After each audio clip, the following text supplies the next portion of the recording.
Hi folks, welcome to another episode of Coffee and HEMA with me, Jamie McKeever, where I talk about HEMA in the time it takes to make a coffee in the morning. I'm going to keep talking about pedagogy today, and in particular I want to talk today about how your choice of language and the way that you describe actions and the way you give instructions to your students matters greatly in terms of their ability for the explanation to stick or being able to follow your instructions. And there's a couple of things here that I want to talk about. I want to flag that what I'm talking about here is based upon kind of general sports pedagogy. This is not just my opinion. This is stuff based upon actual researchers who've done proper research. And I'll post a link to some relevant books in the description of the video.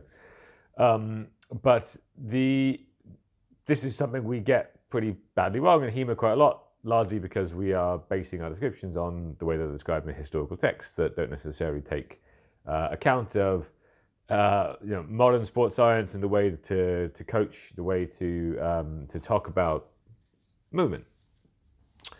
And I think the two things that people get wrong the most when we talk about this is that they fail to describe actions with the goal in mind, the purpose of the action, and they focus on internal descriptions of what the body is doing rather than external descriptions that students can use to hook their understanding of what they're doing too.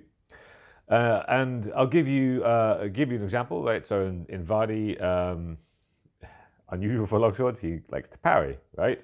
And if I'm telling a student to parry, I could say, okay, you are going to move your arms from the right side of your body while twisting your core, and you're then doing a step with your right foot so that it comes forward, right? Or you could say, move away from the sword and stick your sword in the way so that your sword is covering you against the incoming strike, right? And the second, they both describe the same action. But the second one focused on goals, the second one focused on external cues, right? You talk about the opponent's sword, you talk about your sword. And in general, the second one is much easier for the student to follow. They will pretty much instantly do it. They'll pretty much instantly do probably exactly what I described, in terms of the physical internal cues. And if there are important ones that they get wrong, then sometimes you need to kind of correct those, and occasionally you will need to talk specifically about like internal body motions, but that should be a small part of your explanation rather than the fundamental explanation that you start with, right? By this kind of focus on external cues and on goals makes it much clearer for students sort of what they're doing, and much easier for them to just straightforwardly follow the instruction right off the bat. It also makes things stick more, and it makes things obvious for them when things go wrong, right?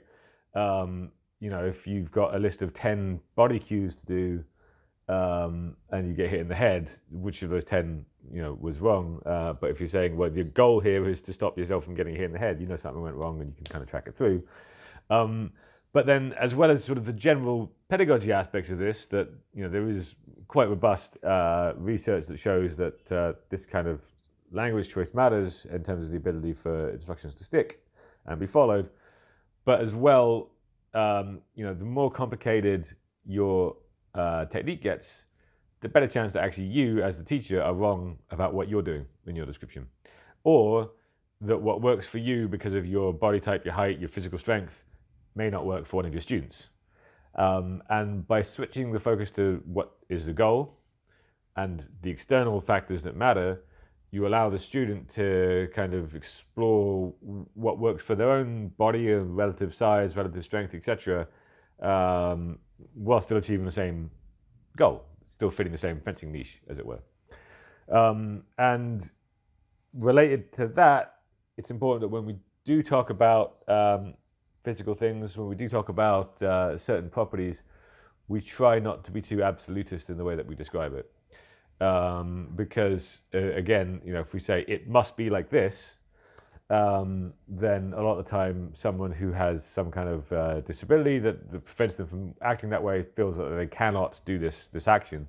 And again, often things that work for one person who's, generally speaking, much bigger might need tweaking, might need be less forgiving, or might need this complete change for somebody who's much smaller or some kind of different size. So in general then, the three things I would say to be careful of when you're explaining anything in a class, right? First of all, be clear about what the goal of the action is, right? The goal of a counter thrust is to block the opponent's sword whilst thrusting them at the same motion, right? Avoid talking about what to do with the body, talk about what to do with external things, right? The point goes in their face, and the strong of your sword goes on their sword, right? Rather than put your arms to one side. And avoid being absolutist in terms of your descriptions of things, to allow students to find ways to achieve the same goal that matches to their body without feeling that they are just adapting to it. Especially because most of the time, the sources are not super explicit about very, very predicted details, and when they are, they're probably wrong as well, or they could well be. And on that uncontroversial end, I will finish. Although, just as a reminder, I do have a form if there's something you want me to talk about. Particularly, there's a link to the form in the description of this video, and you can submit a topic. I'm going to be doing my first submitted question next week. Thanks for watching.